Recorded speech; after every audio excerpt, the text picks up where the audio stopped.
দইওয়ালা, মিষ্টি দই, মিষ্টি দই। তুমি অন করে ডাকছো কেন চোদনা? দই কিনবে নাকি মারা? না, তো আমি দই কিনবো না, আমার পকেটে তো পয়সা নেই। ধুর বাড়া, পকেটে পয়সা নেই, দই জ্বালায় রাখছিস বোকাচোদা।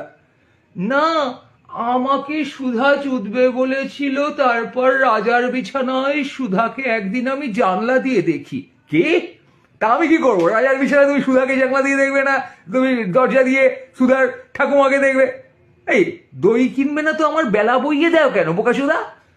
তোমার বেলা কোন দিকে বয়ে যায়? উইসালা, চোদনাটা আমার কবিতা আছে কিন্তু, আমার তো বেশ ভালো লাগছে শুনতে। না, আমাকে তুমি বলো, তোমার দই বেচতে বেচতে যে সময় চলে যায়, সে সময় কোন দিকে যায়? সময় উত্তর থেকে দক্ষিণে, দক্ষিণ থেকে উত্তরে হয়ে পার্লামেন্ট, বিধানসভা হয়ে কি পিএম এর পদে ঢুকে যায়?